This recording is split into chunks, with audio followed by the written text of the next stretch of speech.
Hello दोस्तों, मैं अजमल आप सभी का स्वागत करता हूं आपके अपने यूट्यूब चैनल एजुकेशनल डायरी पर।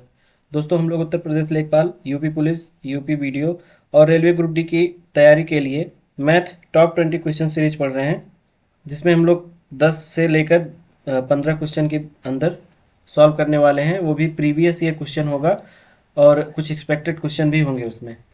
इसका मैंने सेट 1 अपलोड कर दिया है। अगर आपने उसको नहीं देखा है तो इस वीडियो के डिस्क्रिप्शन में उसका लिंक है, वहाँ से जाकर आप पहले वाला वीडियो देख सकते हैं, या ऊपर जो आई का बटन आ रहा होगा वहाँ से भी आप जाकर डायरेक्ट वीडियो को देख सकते हैं। जैसा कि मैंने आपको पहले वीडियो में भी बताया था कि आप जितना प्रैक्टिस करोगे उतना आपको चीज़ें समझ में आने लगेंगी। अक्सर ऐसा होता है कि शॉर्ट ट्रिक के चक्कर में हम लोग शॉर्ट ट्रिक से क्वेश्चन लगाने की कोशिश करते हैं, पर एग्ज़ाम हॉल में सारा शॉर्ट ट्रिक भूल जाता है और कुछ याद नहीं आता। तो बस आप इतना समझ लीजिए कि अगर आपको बेसिक पता है तभी आप शॉर्ट ट्रिक इस्तेमाल कर सकते हो, नहीं तो नहीं कर सकते। अगर ऐसा है कि हमको शॉर्ट ट्रिक नहीं याद है तो कम से कम हम बेसिक तरीके से तो अपने सॉल्व क्वेश्चन को सॉल्व कर पाएंगे ना। तो इसलिए मैं जो यहाँ बताने वाला हूँ वो सिंपल होगा, आसान ट्रिक होगा। ट्रिक नहीं कह सकते हैं, एक तरह से ये एक मेथड है क्वेश्चन सॉल्व करने का। लेकिन इतना मैं कहूँगा कि अगर आप ऐसे क्वेश्चंस को बार बार सॉल्व करोगे तो यही क्वेश्चन आपसे 1 मिनट के अंदर होने लगेंगे। ठीक है दोस्तों, तो चलिए शुरू करते हैं आज का वीडियो बिना समय गवाए। और अगर आपको ये वीडियो पसंद आए तो प्लीज़ चैनल को लाइक करना, शेयर करना, सब्सक्राइब करके बेल आइकन को भी प्रेस कर लेना। तो चलिए शुरू करते हैं आज का पहला क्वेश्चन। आज का पहला क्वेश्चन है 16832 के माध्य, जिसको मीन कहा जाता है इंग्लिश में, और माध्यिका मीडियन का योगफल है। हमको माध्य और माध्यिका का योगफल बताना है। इसमें ऑप्शन भी दिया हुआ है। अगर आपको लगता है कि आप ये सवाल कर सकते हैं तो वीडियो को यहाँ पर पॉज कर दीजिए और पहले खुद से लगाइए। अगर आपसे आता है तो अच्छी बात है, नहीं आता है तो मैं आपको बता रहा हूँ, वहाँ से आप सीख लेना। ठीक है दोस्तों, तो इस क्वेश्चन को लगाने का पहला तरीका है कि जो भी संख्या दे रखी है, सबसे पहले तो इसको आरोही क्रम में लिखेंगे। ठीक है ना, बढ़ते क्रम में लिखेंगे इसको हम। जैसे कि यहाँ 16832 है तो इसको बढ़ते क्रम में लिखने पर क्या होगा, सबसे पहले 1, उसके बाद आएगा 2, फिर आएगा 3, और उसके बाद आएगा 6 और 8। ठीक है दोस्तों, ये बढ़ते हुए क्रम में हमने इसको लिख दिया है। अब इसके बाद यहाँ पर हम देखेंगे कि पदों की संख्या कितनी है, कितने पद हैं यहाँ पे। पदों की संख्या गिन लेंगे यहाँ से, 1 2 3 4 5, टोटल 5 पद हैं। ठीक है, अब हमको सबसे पहले निकालना है माध्य। माध्य जिसको मीन कहा जाता है। ठीक है, तो यहाँ से हम लोग मीन निकाल लेंगे और इसका फार्मूला होता है पदों का योगफल। पदों का योगफल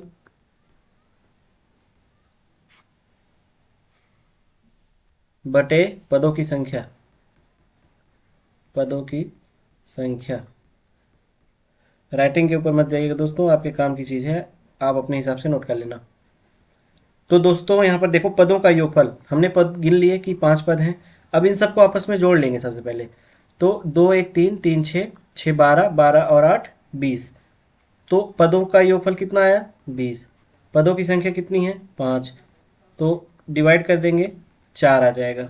ठीक है दोस्तों, तो यहाँ से माध्य निकल गया 4। अब हमको माध्यिका ज्ञात करना है। माध्यिका मीडियन। ठीक है, तो माध्यिका का एक फॉर्मूला होता है n+1/2। ठीक है, n+1/2 ये होता है। तो यहाँ n क्या है, n है पदों की संख्या। ठीक है, n कितना है, 5 + 1/2 कितना हो जाएगा, 6/2। डिवाइड कर देंगे, हो जाएगा 3। तो यहाँ से माध्यिका निकल के आ गया 3। और हमको क्वेश्चन के हिसाब से क्या है, माध्य और माध्यिका का योगफल निकालना है। तो क्या हो जाएगा, माध्य प्लस माध्यिका इसका योगफल कितना हो जाएगा? तो इसका योगफल हो जाएगा यहाँ पर 4+3 = 7। ठीक है दोस्तों, और यही अपना करेक्ट आंसर है। Option number D is the correct answer. ठीक है दोस्तों, अब हम लोग चलेंगे नेक्स्ट क्वेश्चन पर। अगला क्वेश्चन है क्वेश्चन नंबर 2। एक व्यक्ति अपनी यात्रा का 2/11 भाग ट्रेन द्वारा, 17/22 भाग कार द्वारा तथा शेष 1 किलोमीटर पैदल चलकर तय करता है। वह कितनी दूरी चलता है? अगर आपको लगाने की इच्छा है अपने मन से तो पॉज करके वीडियो को आप लगा सकते हैं, नहीं तो मैं बताने जा रहा हूँ, आप देख लीजिएगा और सीख लीजिएगा। ठीक है, इस टाइप का क्वेश्चन बहुत बार पूछा जाता है और ये बहुत चहीता क्वेश्चन है हर विभाग के लिए। ठीक है, कोई भी पेपर आप देने जाएंगे तो ऐसा क्वेश्चन जरूर मिलता है। तो इसमें सबसे पहले जो हमको दिया गया है वो देख लेते हैं। एक व्यक्ति अपनी यात्रा का 2/11 भाग मतलब यात्रा कितने किलोमीटर की है ये हमको नहीं पता है, तो मान लेते हैं हम लोग कि कुल x किलोमीटर की दूरी तय करता है वो आदमी। ठीक है, मान लिया कि व्यक्ति द्वारा तय की गई दूरी, व्यक्ति द्वारा तय की गई दूरी बराबर x, वो x किलोमीटर की कुल दूरी तय करता है। ठीक है दोस्तों, तय की गई, यहाँ बीच में कुल लिख लेना, कुल दूरी x किलोमीटर। अब टोटल दूरी तो x किलोमीटर है, पर उसने क्या किया, कुछ दूरी जो है वो ट्रेन द्वारा चला, उसके बाद कुछ दूर जो है वो कार द्वारा चला। तो ट्रेन द्वारा तय की गई दूरी हम लोग देखेंगे।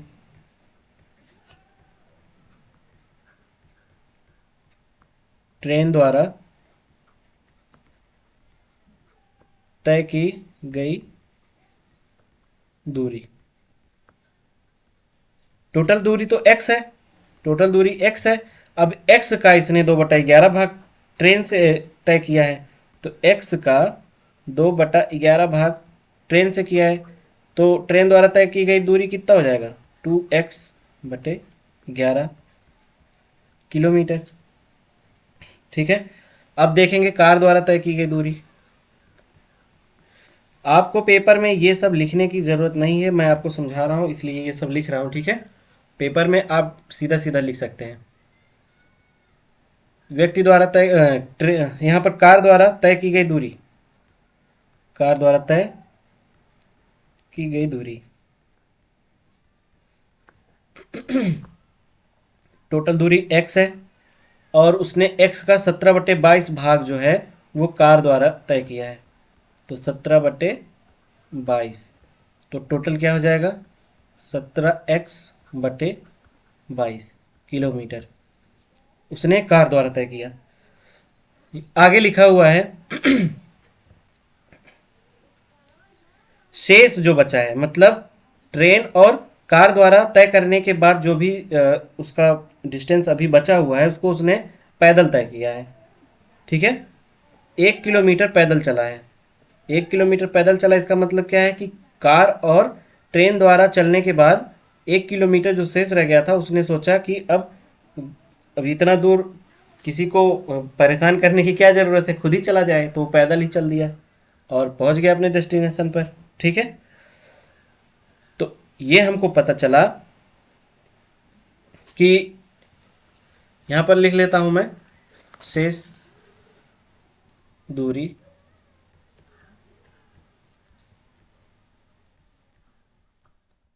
दूरी वो 1 किलोमीटर है जो कि वो पैदल चला था। तो हमको बताना है कि कितनी दूरी चला टोटल वो। देखिए टोटल दूरी तो x है, टोटल दूरी x है। अब हमको पता है कि x में से कार और ट्रेन वाली दूरी घटा देंगे, क्योंकि ये जो है वो तो किसी साधन से चला है वो, तो यहाँ पर ट्रेन जो है 2x/11 किलोमीटर और कार द्वारा तय की गई दूरी क्या थी, 17x/22 22। देखिए अगर मैं कार द्वारा और ट्रेन द्वारा चली गई दूरी को मेन जो डिस्टेंस है x उसमें से घटा दूं तो जो बचेगा वो क्या बचेगा, 1 किलोमीटर बचेगा। बचेगा कि नहीं? आप लोग सोचिए ज़रा कि टोटल दूरी तो x है। अब x में से ही तो वो कुछ दूरी कार से चला और कुछ दूर ट्रेन से चला, उसके बाद भी 1 किलोमीटर का रास्ता बच गया था तो वो पैदल चला गया। इसका मतलब क्या है कि कार और ट्रेन की दूरी को जोड़ दिया जाएगा और मेन जो हमारा जो पूरी डिस्टेंस है, पूरी दूरी है, कुल दूरी है, उसमें से घटाने के बाद 1 किलोमीटर बचेगा। तो मैंने लिख दिया आपके सामने, आप देख पा रहे हैं इक्वेशन की तरह। ठीक है, तो यहाँ से सॉल्व करेंगे तो क्या आ जाएगा, x माइनस, इसको सॉल्व करेंगे, एलसीएम लेंगे दोनों का, 11 और 22 का, तो 22 आ जाएगा। 11 दूना 22, 2 दूना 4x प्लस 22 एकम 22 और 17 के 17x बराबर 1। अब यहाँ से देखिए x माइनस 17 और 4 21 हो गया, 21x बटे 22 बराबर 1। ठीक है दोस्तों, अब यहाँ से 22 एकम 22 देखिए कैसे होगा। यहाँ से 22 का गुणा 1 में करेंगे, एक्स में करेंगे तो 22 एकम 22x माइनस 21x, तो जब तिरछा गुणा करेंगे तो क्या हो जाएगा, 22x माइनस 21x बटे 22 बराबर 1। 22x में से 21x घटेगा, कितना बचेगा, सिर्फ x बचेगा, और नीचे 22 है, यहाँ 1 है, तिरछा मल्टीप्लाई कर लेंगे तो x बराबर 22 किलोमीटर आ जाएगा।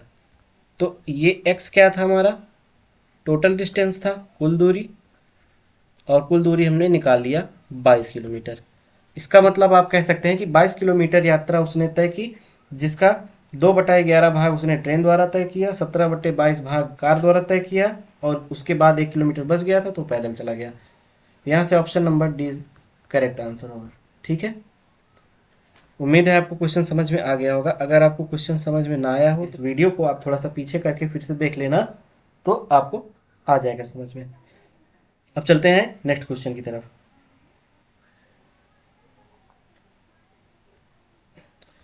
क्वेश्चन नंबर 3 है, 930.25 के वर्गमूल से कौन सा सबसे छोटा भिन्न घटाया जाए जिससे प्राप्त परिणाम एक पूर्ण संख्या आए। ठीक है दोस्तों, 930.25 के वर्गमूल से, तो सबसे पहले 930.25 का वर्गमूल निकालना होगा, फिर उसमें से हमको बताना है कि कौन सी छोटी से छोटी भिन्न को घटा दिया जाए कि परिणाम जो आएगा वो पूर्ण वर्ग है या पूर्ण संख्या है। ठीक है, तो यहाँ पे हम लोग क्या करेंगे, देखिए 930.25 इसका हम लोग वर्गमूल निकालेंगे। ठीक है, 930.25, तो यहाँ देखिए 3 है, 9 है तो 3 से कट जाएगा, 3 से 3 बार में कटेगा तो 3 त्रिका 9, और जिससे हम गुणा करते हैं उसी को यहाँ जोड़ देते हैं। ठीक है ना, तो ये कितना हो जाएगा, ये तो 0 हो गया, कुछ नहीं बचा, यहाँ पर ये 30 उतर गया, अब 3 3 जोड़ के 6 आ जाएगा। अब क्या करेंगे, देखिए 6, और यहाँ पर हमको कुछ ना कुछ लेना ही पड़ेगा, कितनी बार ले जा सकते हैं, तो 0 बार ले जा सकते हैं। ठीक है, 0 बार लेके जाएंगे तो यहाँ भी 0 आ जाएगा, और यहाँ 0 0 आ जाएगा क्योंकि 0 बार गुणा करेंगे, और यहाँ 0 ऐड कर देंगे तो यहाँ तो 60 आ जाएगा ऐड करने पर, और यहाँ 30 आ जाएगा। अब 2 और 5 यहाँ उतार लेंगे हम। ठीक है, अब हमको सोचना है कि कितने से गुणा करें कि 3025 आ जाए। 60 का गुणा कितनी बार करें, जितनी बार करना है उतना यहाँ हम लिख देंगे। ठीक है, तो 5 बार कर सकते हैं, 5 बार अगर गुणा करेंगे 60 का तो 6 पंचे 30 यहाँ से हो गया, और 5 पचे 25 तो आ जाएगा 3025। इसका मतलब 5 से अगर गुणा करेंगे तो 5 जोड़ना भी पड़ेगा। अब जब 5 से गुणा करेंगे तो यहाँ 5 बार जाएगा।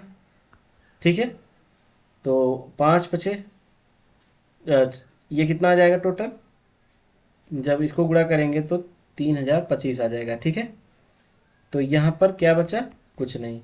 तो हमारा कितना आया, देखिए वर्गमूल आ गया 30 305 पर, यहाँ पर दशमलव है ना, तो दशमलव एक स्थान पर खिसक कर यहाँ लग जाएगा। तो हमारा आंसर क्या निकल के आया, 30.5। यहाँ दशमलव था तो यहाँ दशमलव हम लगा देंगे, ठीक है ना, दशमलव लगा कर ही आगे बढ़ेंगे। तो 30.5 निकला। अब 30.5, अगर ये हमारा 30 होता, अगर ये सिर्फ 30 आया होता तो 30 का वर्ग बन जाता, पर 0.5 एक्स्ट्रा है इसमें, है कि नहीं, 0.5 एक्स्ट्रा है, 0.5। तो 0.5 को हम क्या लिख सकते हैं, 1/2 लिख सकते हैं कि नहीं लिख सकते, 0.5 को 1/2 लिख सकते हैं। इसका मतलब क्या है कि अगर 30.5 में से 1/2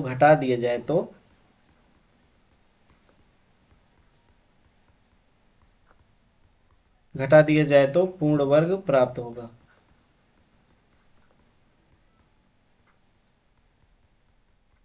ठीक है दोस्तों, आप लोग समझ गए होंगे। देखिए वैसे तो 30.5 आया है, लेकिन इसमें ये 30 क्या है, अगर 30 का स्क्वायर आया होता, ये 0.5 न रहा होता तो 30 हमारा पूर्ण वर्ग था, लेकिन इसमें 0.5 ज़्यादा है, 0.5 ज़्यादा है अगर तो 0.5 को हम घटा देंगे तो 30 आ जाएगा। और 0.5 को हम अगर भिन्न के रूप में देखेंगे तो 1/2 होता है उसका मान, इसलिए अपना 1/2 आंसर सही है बिल्कुल। ठीक है दोस्तों, अब हम लोग चलेंगे नेक्स्ट क्वेश्चन की तरफ। क्वेश्चन नंबर 4 आ गया। क्वेश्चन नंबर 4 में है, ये इंपॉर्टेंट क्वेश्चन है, 300 ग्राम की चीनी के विलयन में एक सॉल्यूशन है, विलयन है, जिसमें 40% चीनी है और बाकी का जो है वो पानी होगा, क्योंकि चीनी और पानी का ही तो घोल बनता है। तो ये कह रहा है कि इसमें कितनी प्रतिशत चीनी और मिलाई जाए ताकि विलयन में चीनी की मात्रा 50% हो जाए। देखिए जब 300 ग्राम चीनी का विलयन था तो उसमें 40% चीनी था, पर यह कह रहा है कि चीनी और कितना मिला दें कि 300 ग्राम में चीनी की मात्रा 50% हो जाए। ये अपना क्वेश्चन है, तो इसको सॉल्व कर लेते हैं हम लोग जल्दी से। देखिए कुल विलयन कितना दिया है, हम लोग लिख लेते हैं, कुल विलयन या सॉल्यूशन कह सकते हैं इसको, यह है 300 ग्राम।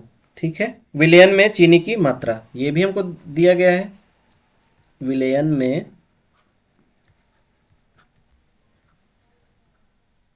चीनी की मात्रा 40%।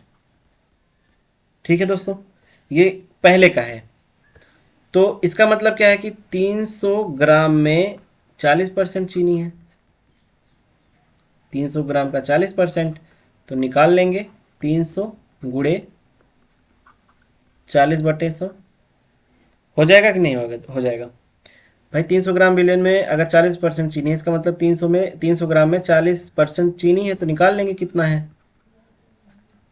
ये 2 जीरो से 2 जीरो कट गया, 4 3 12, 120 ग्राम, 300 ग्राम में 120 ग्राम चीनी है अभी है, लेकिन हम और इसमें कितना मिला दें कि ये 50% बन जाए।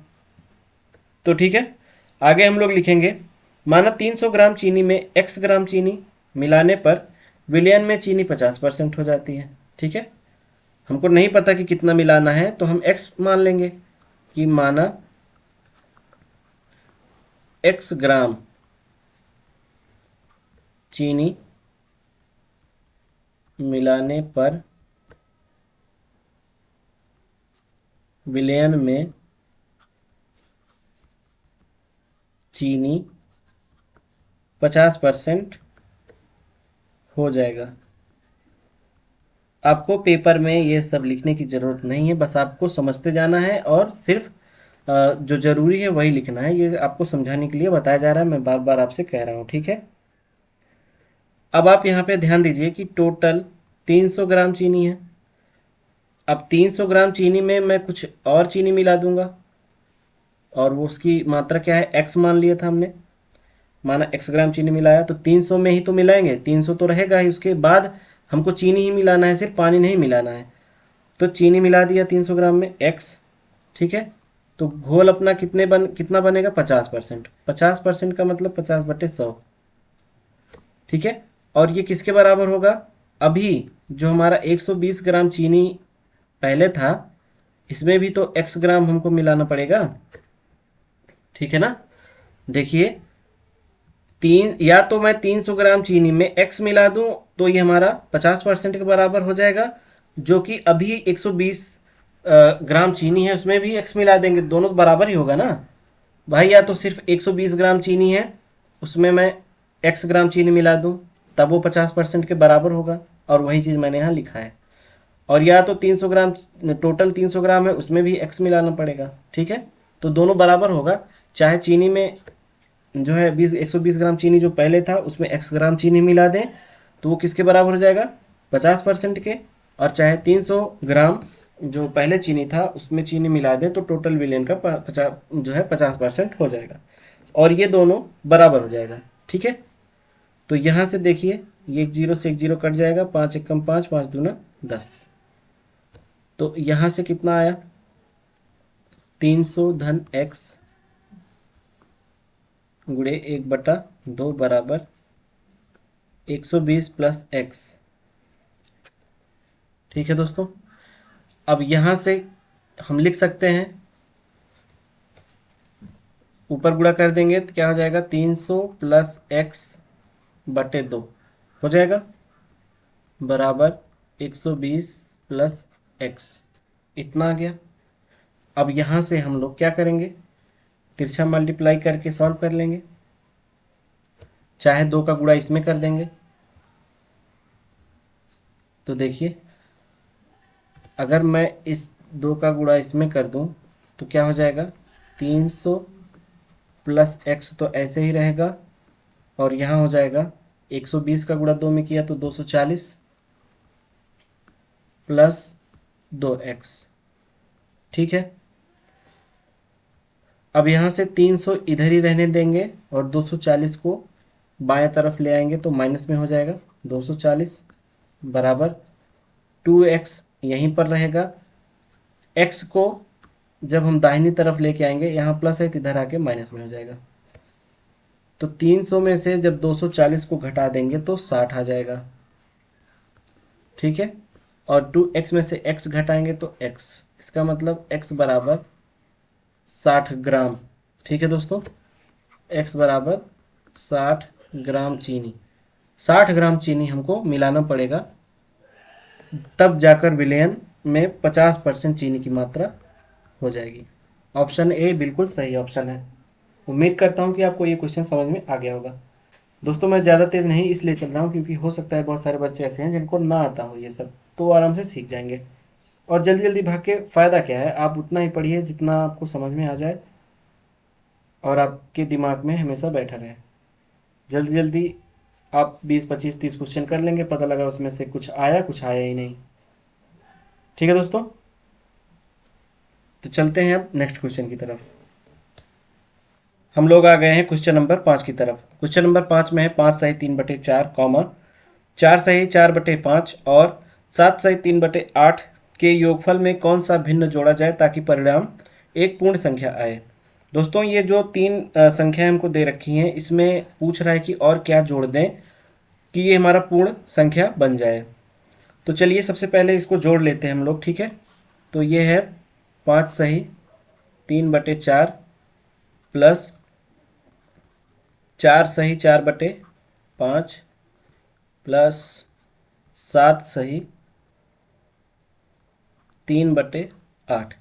अब इसको जब हम लोग जोड़ेंगे तो क्या होगा, 5 चौके 20 और 3 23, ये हो जाएगा अपना 23/4 प्लस 5 चौके 20 और 20 4 24, ये हो जाएगा 24/5 प्लस ये हो जाएगा 8 सत्ते 56, 56 और 3 59, 59/8, ठीक है दोस्तों। अब इसको हम लोग सॉल्व कर लेंगे, ये तीनों का एलसीएम ले लेंगे तो 4, 5 और 8 का एलसीएम हो जाएगा 40। 4 को 40 से डिवाइड मतलब 40 को 4 से जब डिवाइड करेंगे तो 10 बार में कटेगा। 4 दहम 40, 10 का गुणा 23 में करेंगे तो 10 का गुणा जब 23 में करेंगे तो हो जाएगा यहाँ पे 230। ठीक है, प्लस 5 40 को कितनी बार में काटेगा, 8 बार में, 5 अट्ठे 40। और जब 24 का गुणा 8 में करेंगे तो 24 अट्ठे 192 प्लस 8 जो है 40 को 5 बार में काटेगा और 5 का गुणा जब 59 में करेंगे तो आ जाएगा 295। ठीक है दोस्तों, अब इसको हम लोग सॉल्व कर लेंगे, सबको जोड़कर 40 से डिवाइड करेंगे तो सबको जोड़ने पर आ जाएगा 717 बटे 40। ठीक है, 5 2 7, 7 का 7 हो गया, 9 9 18, 18 3 21 का 1 हासिल 2, 2 1 3, 2 5 और 2 7। ठीक है, अब देखिए इसको सॉल्व करेंगे तो यहाँ पर क्या आएगा, 17 सही 37 बटा 40 ये आंसर आएगा। मैं आपको बता देता हूँ कि कैसे आएगा। जैसे 717 बटे 40 है तो इसको हम लोग लिख सकते हैं 40 भागे 717। अब जब भाग देंगे हम तो एक बार में जाएगा, सबसे पहले 40 से कम 40। अब 71 में से 40 घटाएंगे तो 1 में से 0 गया तो 1, 7 में से 4 गया 3 और ये 7 उतर जाएगा। तो अब कितनी बार लेके जा सकते हैं, 7 चौके 28, 280। तो 7 बार लेके जाएंगे तो यहाँ आ जाएगा 280। तो 7 में से जब 0 घटाएंगे तो 7 आएगा, ये हो गया 11, 11 में से 8 गए 3 और 2 में से 2 गया कुछ नहीं, तो 3 शेष बच गया और 17 बार में गया। तो इसको हम लोग लिख सकते हैं 17 सही 37। जो शेषफल होता है उसको ऊपर लिखते हैं और जिससे भाग देते हैं उसको नीचे लिखते हैं और जितनी बार जाता है उसको बगल में लिखते हैं। तो ये हमारा 17 सही 37 बटा 40 आ गया। अब आप इसमें ध्यान से देखिए कि अगर से इसको और कैसे लिख सकते हैं, इसको लिख सकते हैं 17 प्लस 37 बटे 40 लिख सकते हैं ना। अब देखिए इसमें 17 है, इसमें 37 बटे 40 ज़्यादा है। अगर ये नहीं होता तो ये 17 रहता है, 17 एक पूर्ण वर्ग होता है, 17 का कुछ ना कुछ तो पूर्ण संख्या मतलब कोई ना कोई तो स्क्वायर रूट होगा ही। तो इसमें हम लोग क्या करेंगे, इसमें ये 37 बटे 40 ज़्यादा है। तो यहाँ पर देखिए 37 बटे 40 में यहाँ देखिए क्वेश्चन में लिखा है ना कि कौन सा भिन्न जोड़ा जाए ताकि परिणाम एक पूर्ण संख्या आए। तो एक पूर्ण संख्या का मतलब देखो इतना हमको इसको एक बनाना है। ठीक है, 37 बटा 40 ये हमारा एक्स्ट्रा आ रहा है तो इसमें हम क्या जोड़ दें कि ये 40 बटे 40 हो जाए। अगर 40 बटे 40 हो जाएगा तो उसका मान 1 हो जाएगा और वो 1 जो है वो 17 में जब ऐड कर देंगे तो 18 हो जाएगा जो कि हमारा एक पूर्ण संख्या हो जाएगा। तो हमको नहीं पता क्या जोड़ना है तो यहाँ मान लिया कि 37 बटा 40 में x जोड़ना है और ये किसके बराबर होना चाहिए, 1 के बराबर होना चाहिए ना भाई। 37 बटा 40 यही एक्स्ट्रा है तो इसमें हम क्या जोड़ दें कि ये 40 बटा 40 हो जाए। जब 40 बटा 40 हो जाएगा तो 1 हो जाएगा। तो यहाँ से देखिए x का मान निकालेंगे हम तो क्या हो जाएगा 1 माइनस 37/40। अब ये 40 एक्के 40, 40 एक्के 40, इसका गुणा इसमें कर दिया, माइनस 37 करेंगे और बटे में 40 हो जाएगा। तो 40 में से 37 घट जाएगा तो कितना बचेगा 3 बटे 40। तो 3 बटे 40 ये अपना करेक्ट आंसर होगा। इसका मतलब ये है कि ये जो हमारा आया है 17 सही 37 बटा 40, इसमें अगर 3 बटा 40 को और जोड़ दिया जाए तो ये हमारा एक पूर्ण संख्या बन जाएगा। ठीक है दोस्तों, तो यहाँ पर जो है option number B correct answer है। उम्मीद है आपको ये समझ में आ गया होगा। अब हम लोग चलेंगे नेक्स्ट क्वेश्चन की तरफ।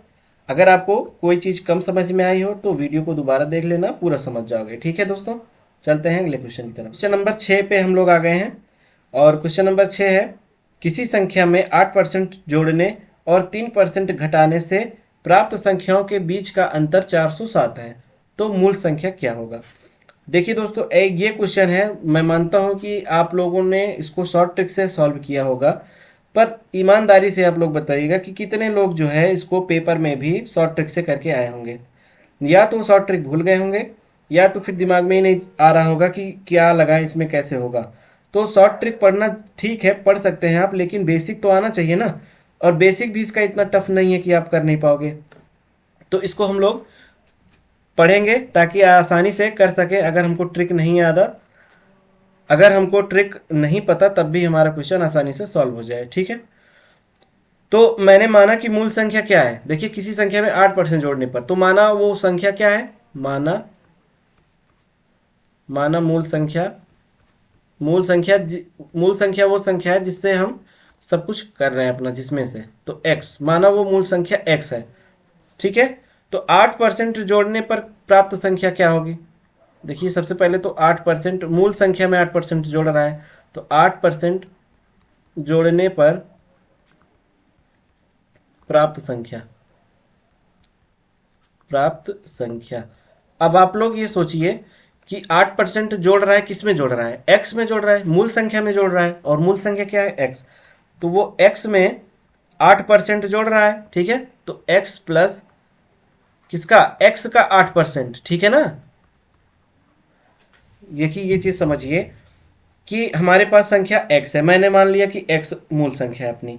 अब वो कह रहा है कि एक बार किसी संख्या में, माना वो संख्या x है, तो उस संख्या में एक बार 8% जोड़ा जाता है, फिर 3% घटाया जाता है। तो 8% जोड़ा जाएगा, किसका, टोटल का 8% जोड़ा जाएगा ना। टोटल में जैसे x है, x का ही 8% जोड़ा जाएगा इसमें। तो x में x का 8% जोड़ दिया गया, तो कितना आया, ये अपना आ गया। इसको देखेंगे, 100 का गुणा सीधा सीधा इसमें करेंगे तो 100x हो जाएगा, और ये हो जाएगा अपना 100x प्लस 8x। 8 का गुणा x में किया तो 8x, और इसका दोनों जुड़ जाएगा, बट्टे में हो जाएगा 100। तो इसका मान निकल के आ जाएगा अपना 108x, 108x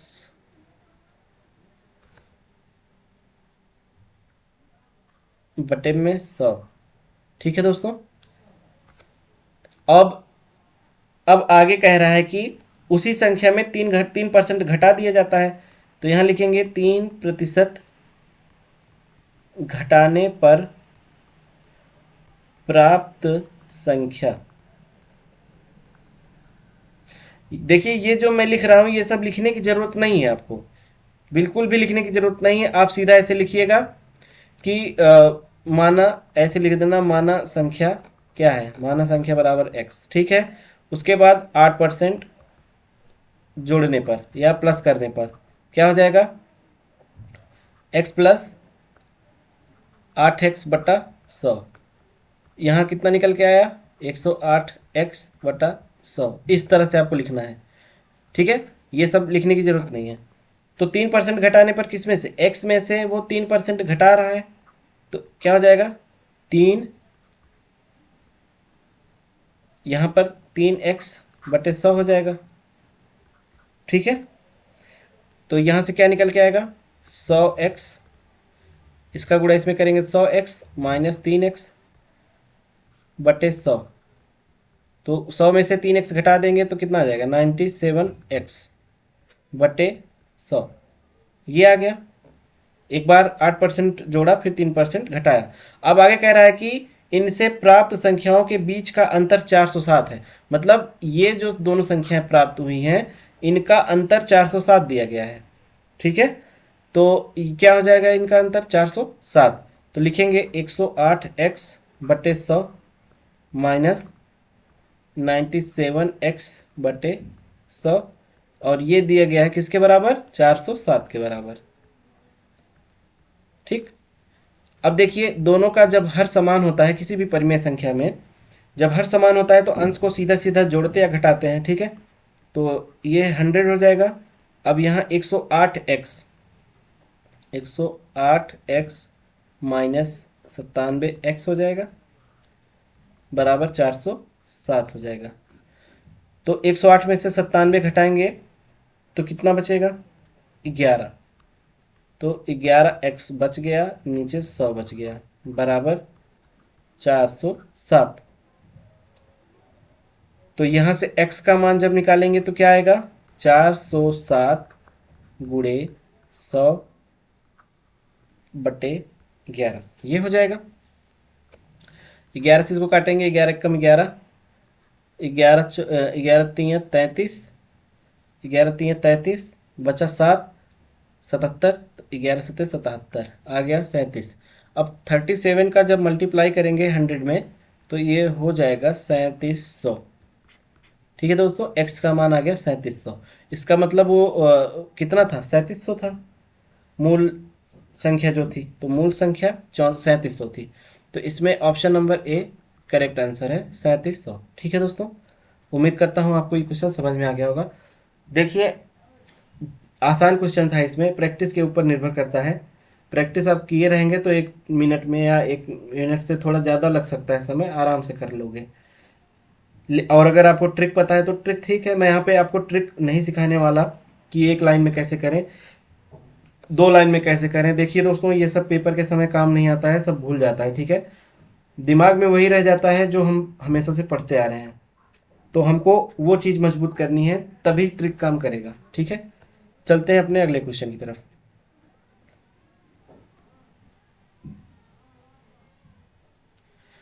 क्वेश्चन नंबर 7 है, कोई व्यक्ति 8 रुपए में 10 वस्तु खरीदता है और उन्हें 1.25 रुपए प्रति वस्तु की दर से बेचता है, तो उसका प्रतिशत लाभ हमको बताना है। ठीक है दोस्तों, खरीदता तो 8 रुपए में 10 वस्तु है, पर 1.25 रुपए प्रति वस्तु बेचता है। तो इसको हम लोग देखेंगे कैसे करेंगे। ये हमारा है कि 10 वस्तु कितने में खरीदा? 10 वस्तु उसने खरीदा 8 रुपए में। ठीक है, तो एक वस्तु कितने में खरीदेगा? एक वस्तु का क्या हो गया मूल्य? 8/10 रुपए। ठीक है, अब 8/10 रुपए है, इसको हम लोग लिख सकते हैं 0.8 रुपए लिख सकते हैं। इतने में उसने क्या किया? खरीदा। तो ये हो गया क्रय मूल्य, एक वस्तु का क्रय मूल्य 0.8 रुपए। ठीक है, तो एक वस्तु का विक्रय मूल्य क्या होगा फिर? एक वस्तु का विक्रय मूल्य हमको दिया गया है, एक वस्तु का विक्रय मूल्य हमको दिया गया है 1.25 रुपए। अब वो 0.8 रुपए में खरीद रहा है और 1 रुपये 25 पैसे में बेच रहा है। 80 पैसे में खरीदता है और 1 रुपये 25 पैसे में बेच रहा है। ठीक है, तो यहां से लाभ निकाल लेंगे हम पहले। लाभ, लाभ बराबर क्या होता है? लाभ बराबर होता है विक्रय मूल्य माइनस क्रय मूल्य। तो सेलिंग प्राइस में से कॉस्ट प्राइस को घटा देंगे। ठीक है दोस्तों, तो यहाँ पर विक्रय मूल्य क्या है? 1.25 और क्रय मूल्य है 0.8। तो माइनस करने पर क्या बचा है? यहाँ पर 0.45, मतलब 45 पैसे का लाभ हुआ उसको बेचने में। ठीक है, एक वस्तु 80 पैसे में खरीदता है और 1 रुपये 25 पैसे में बेचता है, तो अपना जो उसने लागत लगाया है वो निकालने के बाद उसको 45 पैसे का लाभ हो रहा है एक वस्तु पे। तो ये लाभ प्रतिशत निकाल लेंगे हम फिर। लाभ प्रतिशत होता है लाभ बटे क्रय मूल्य गुणे 100। ये हमारा फार्मूला होता है, छोटा सा फार्मूला है। तो लाभ हमारा कितना है? 0.45, क्रय मूल्य है 0.8 गुणे 100। ठीक है, अब देखिए दोस्तों, यहाँ से मैं अगर एक पॉइंट ये हटा दूँ तो ये यहाँ आ जाएगा, यहाँ से हट जाएगा और यहाँ दशमलव आ जाएगा। तो ये क्या हो जाएगा? 4.5/8 गुणे 100, ये हो जाएगा। अब जो है इसको हम लोग काट देंगे तो कितना आ जाएगा? इसका अब देखिए, इसका गुणा जब इसमें करेंगे तो 2 अंक खिसकेगा, 1 और 2 अंक खिसक जाएगा, तो बचेगा कितना? 450/8 ये आया। अब यहाँ पर हम भाग दे देते हैं, कितना बचेगा? तो 450/8, 8 पंचे 40, 5 जीरो उतर गया, फिर 8 छंग 48, 2 आ गया। ठीक है, तो इसको हम लोग क्या लिख सकते हैं? इसको क्या लिख सकते हैं? देखिए, इसको लिख सकते हैं 56 सही 2/8। अब इसको काटेंगे तो 2 कम 2, 2 चौके 8, तो क्या हो जाएगा? 56 सही 1/4%। ये निकल के आ गया अपना आंसर। ठीक है दोस्तों, आसान है, कोई दिक्कत नहीं है। तो ये है ऑप्शन नंबर बी, बिल्कुल करेक्ट आंसर। उम्मीद करता हूँ आपको समझ में आ गया होगा। अब हम लोग देखेंगे अपना अगला क्वेश्चन।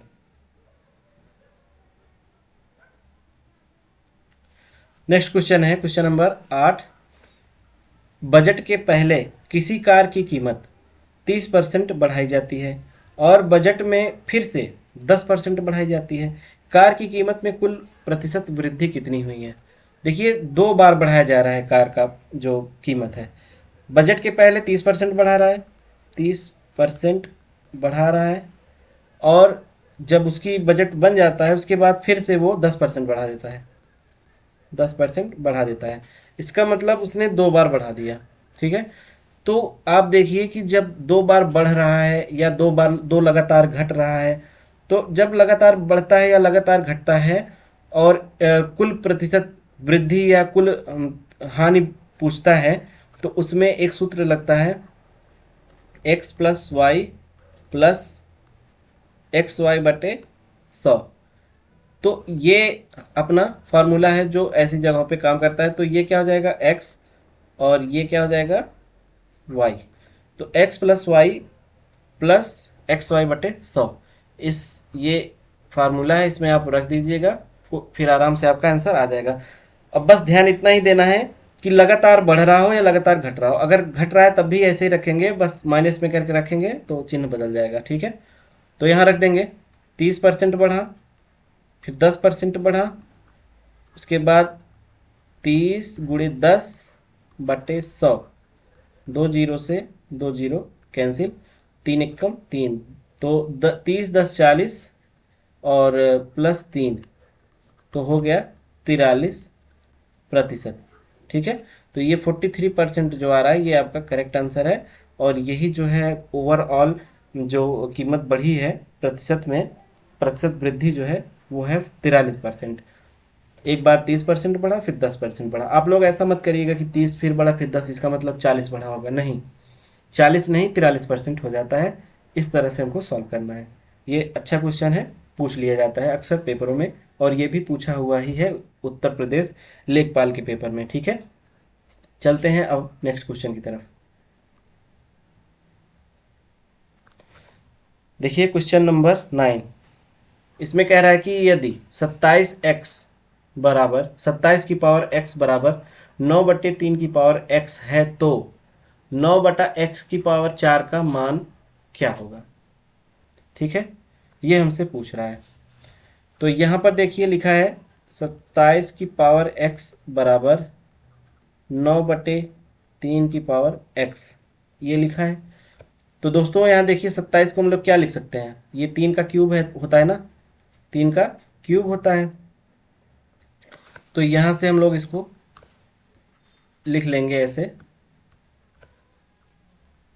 3 की पावर x। ठीक है, 3 त्रिक 9 त्रिक 27, 27 की पावर x, इसको ऐसे लिख सकते हैं। और इधर इसको क्या लिखेंगे? 9/3 की पावर x। ठीक है दोस्तों, अब यहाँ से 3, अब 3 का गुणा x में करेंगे तो क्या हो जाएगा? 3x। आपको पता होना चाहिए कि अगर मान लो a की पावर m की पावर n है, अगर इस तरह से, तो ये आपस में गुणा हो जाता है, तो ए की पावर एम एन हो जाएगा। ठीक है, तो उसी तरह से ये भी हो गया बराबर। इसको हम लोग लिख सकते हैं, जो है वही लिख देंगे अभी। ठीक है, अब ये हुआ, देखिए इसको हम लोग क्या लिख सकते हैं, 3 की पावर 3 x। अब इसको इधर मल्टीप्लाई कर देंगे लाकर, तो 3 की पावर x हो जाएगा बराबर 9।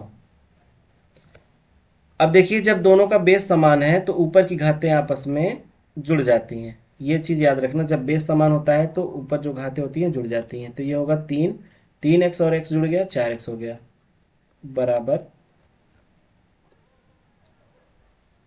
बराबर 9। 9 को क्या लिख सकते हैं, 3 का स्क्वायर लिख सकते हैं। 3 3 का 9, 3 का स्क्वायर लिख दिया।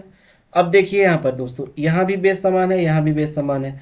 अगर ये दोनों बेस समान है तो हम सीधा सीधा क्या कर सकते हैं, ऊपर जो घात लगी है उसको सॉल्व कर सकते हैं। तो 4x बराबर 2 हो गया। तो यहाँ से x बराबर क्या होगा, 2/4, कट के हो जाएगा 1/2। तो x का मान क्या निकल के आया, 1/2। हमको निकालना क्या है, 9, हमको ये मान निकालना है, 9/x⁴ ये निकालना है। तो इसमें रख देंगे 9/x क्या निकल के आया, 1/2, और इसकी घात 4 हो जाएगा।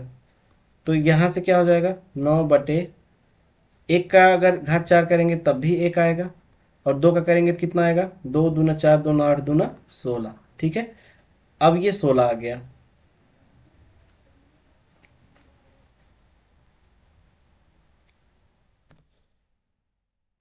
सॉरी दोस्तों, यहाँ पर ये मिसप्रिंट हो गया है, यहाँ 9 नहीं रहेगा, यहाँ 1 रहेगा। ठीक है दोस्तों, तभी आंसर नहीं आ रहा था। ये 1/x⁴ होगा। ठीक है,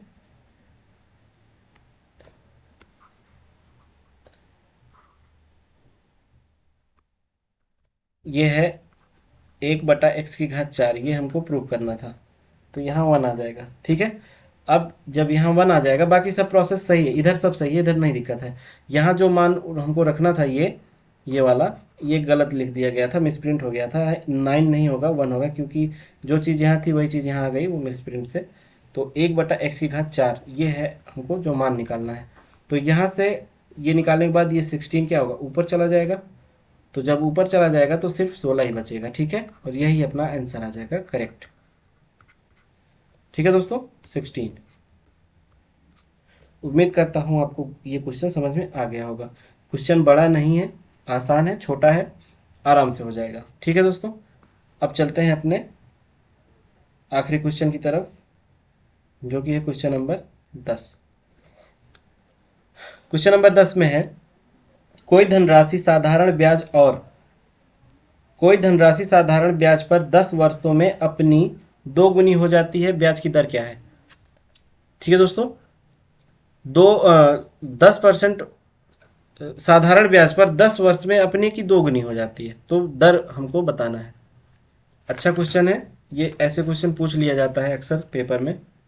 ठीक है दोस्तों, तो यहाँ पर सबसे पहले मैं मानता हूँ कि होगा, बहुत सारा ट्रिक होगा इसको सॉल्व करने में, और है भी, आप लोग जानते भी होंगे। पर फिर वही बात आ जाती है कि अक्सर ट्रिक काम नहीं करता, क्योंकि जब छोटा क्वेश्चन है वैसे ही कि हम इसको आसानी से कर सकते हैं, तो फालतू का झमेला, 10 किस्म का क्वेश्चन करोगे, 10 ट्रिक याद रखोगे, और अगर एक बेसिक चीज़ याद रख लिए तो उससे 10 क्वेश्चन हो जाता है। तो थोड़ा सा दिमाग को भी शांति मिलती है, बर्डन कम रहता है। ठीक है, तो देख लेते हैं जल्दी से क्वेश्चन। तो यहाँ पर सबसे पहले मूलधन मानेंगे। ठीक है, क्योंकि कोई मूलधन होगा उसी पर तो ये सब हो रहा है ना, 10 वर्षों में दुगनी हो रही है वो मूलधन। तो लिखेंगे माना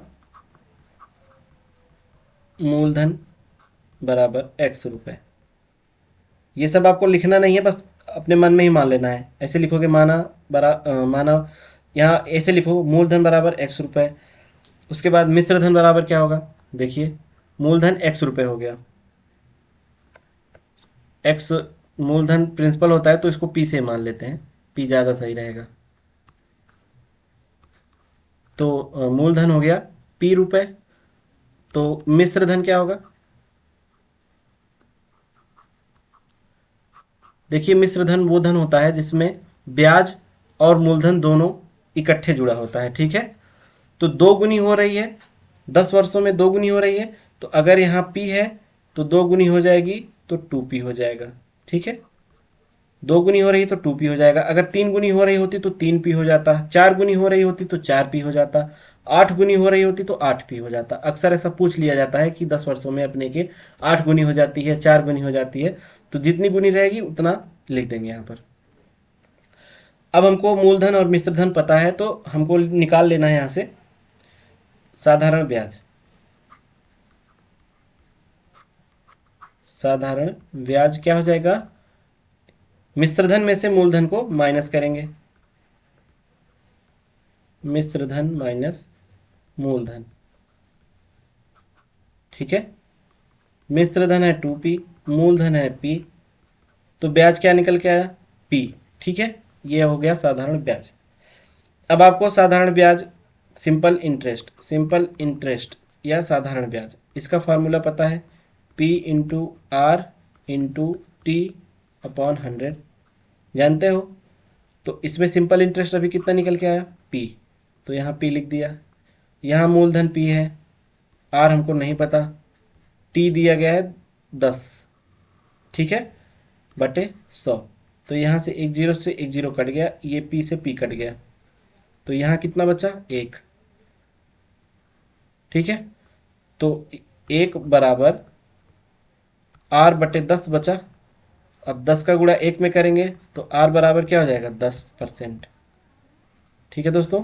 आसानी से निकल के आ गया, कोई झमेला नहीं, और आसानी से ये क्वेश्चन सॉल्व हो गया। दुनिया भर के ट्रिक के चक्कर में पड़ते तो पता लगा कि ट्रिक से क्वेश्चन भी नहीं हुआ और समय भी नष्ट चला गया। और इस तरह से आप कोई भी क्वेश्चन, इस तरह का जो क्वेश्चन पूछा जाता है, आसानी से सॉल्व कर लोगे, ठीक है दोस्तों। तो उम्मीद करता हूँ कि आज की जो ये वीडियो है आपको बहुत ही पसंद आई होगी। अगर आज की ये वीडियो आपको अच्छी लगी हो तो प्लीज़ चैनल को लाइक करना, शेयर करना, सब्सक्राइब करके बेल आइकन को भी प्रेस कर लेना। इसी तरह से रोज़ाना वीडियो देखने के लिए और अच्छी अच्छी चीज़ें सीखने के लिए आप हमारे एजुकेशनल डायरी यूट्यूब चैनल से जुड़े रहिए और अपने दोस्तों में भी लगातार शेयर करते रहिएगा, ताकि वो लोग भी कुछ अच्छी चीज़ें पढ़ें और अच्छा नॉलेज लें, ठीक है। तो दोस्तों, अगर आपने इसके पहले वाला जो सेट अपलोड किया है वो नहीं देखा है तो आप देख लीजिएगा इस वीडियो के डिस्क्रिप्शन में, और ऊपर आई के बटन पे लिंक मिलेगा आपको, वहाँ से देख सकते हो। ग्राम्य समाज एवं विकास और जीके जीएस का जो प्रैक्टिस सेट है वो भी मैंने अपलोड किया हुआ है और अपलोड करता रहता हूँ, उसको भी आप देख सकते हैं इसी चैनल पर। उसका भी लिंक इस वीडियो के डिस्क्रिप्शन में है, आप वहाँ से जाकर देख लेना। तो मिलता हूँ आपसे अगले वीडियो में अगले सेट के साथ, तब तक के लिए गुड बाय।